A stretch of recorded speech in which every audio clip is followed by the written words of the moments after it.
अस्सलाम वालेकुम। ये देखो, ये 8 बात का जो है ना, बस मैंने बोला था यही है जी दोस्तों। ये देखो 8 बात का है। इसमें कुर्सियाँ इस तरह है और विंडो इस तरह ओपन है। अभी मैं इसी से जा रहा हूँ बैंकॉक की तरफ। सरिया से सिर्फ 8 रुपया लिया मेरे से।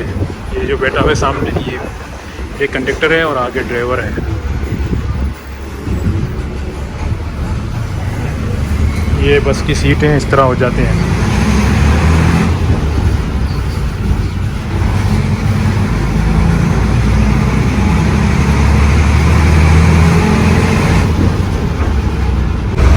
जी हाँ दोस्तों, ये देखो विंडो भी कितना बड़ा साइज़ का है, ओपन है। हवा लगते लगते और इस बगीचे के अंदर से हवा आ रहा है ठंडा ठंडा। और मैं सफ़र करता हूँ इसी बस में हमेशा 8 रुपया वाला। तो इसमें बजट हो जाती है आदमी की, मतलब ज़्यादा पैसा नुकसान नहीं होता है। फिर एयर कंडीशन वाले थोड़ा ज़्यादा लेते हैं और ये कम लेते हैं। मैं सबसे पीछे वाला सीट पे बैठा हूँ, सिर्फ इसलिए टप्पा लग रहा है। ये बैंकॉक में किसी भी जगह में चले जाओ तो आप लोगों को 8 रुपया सिर्फ लेता है बस।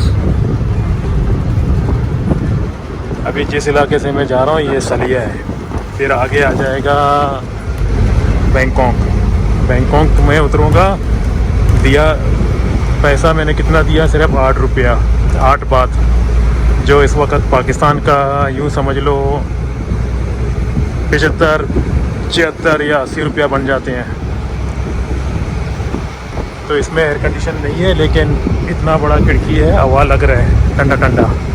तो ये फ़ायदा है, क्योंकि थाईलैंड में हर जगह में बगीचा होते हैं इस तरह के, देखो अभी दिख रहे हैं। तो ठंडा ठंडा हवा खुद ही लग जाएगा, अच्छा है। लाजमी नहीं है आप एयर कंडीशन बस में बैठ के चले जाओ। एयर कंडीशन बस में जाने और आने में 50 रुपया लगता है, और इसमें जाने और आने में सिर्फ 16 रुपया लगता है। तो कितना फ़र्क है।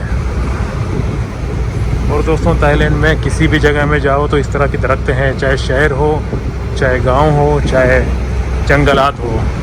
केले का दरख्त, आम की दरख्त हर कोने में पड़ा हुआ है। तो इसलिए ये मुल्क में हर जगह में मज़ा ही मज़ा है। आप लोग देख रहे हो ना, पूरा आम के दरख्त हैं, नारियल के हैं, लीमू की हैं, और ये गंडेरी की हैं। और देखो फिर से घर आने वाला है, ये नहर आ गया। फिर इसके बाद ये घरें आएंगे, छोटे छोटे गांव की घरें हैं ना, इस तरह के होते हैं। शहर में जो खूबसूरती होता है, लेकिन गांव के घर कोई कोई खूबसूरत होते हैं और कोई कोई बेचारा गरीब बहुत ज़्यादा होते हैं, तो इस तरह के घर बनाते हैं। तो दोस्तों ये भी मालूमात था, मैंने आप लोगों को दिया। अभी ये थोड़ा बस को देखो 8 रुपया वाला किस तरह है, देख लिया। अब दे दो ना सिर्फ को इजाज़त, फिर इंशाल्लाह अगला वीडियो को मिलेंगे। और 25 वाला बात हो जा रहा है, देखो चला गया ना। 25 बात हो ही लेता है, एयर कंडीशन है उसमें, आराम से सो के आ जाओ। लेकिन अगर आपको पैसा बचाना है तो फिर इसी में जाओ, इसमें भी आप सो सकते हो ऐसे सीटों में। मगर इसका एक दूसरा प्रॉब्लम है, अगर बारिश होगा तो एक खिड़की नीचे करेगा तो हवा थोड़ा कमती लगेगा फिर। लेकिन बारिश में फिर मौसम भी ठंडा होता है, उस वक्त फ़र्क नहीं पड़ेगा। चलें दोस्तों, ये सलिया का इलाका है, जो जिस इलाके में मैं रहता हूँ ना, ये सब ताई लोग हैं। यहाँ अजनबी लोग नहीं हैं ज़्यादा, लेकिन मैं फिर भी रह रहा हूँ। तो कह रहे हैं, बाकी आप लोगों ने देखा ना किस तरह के इलाका है। चले फिर मिलेंगे अगला वीडियो पे इंशाल्लाह। बाकी दुआ में याद रखो, और चैनल पसंद हो गया तो फिर सब्सक्राइब कीजिए। खुदा हाफिज़।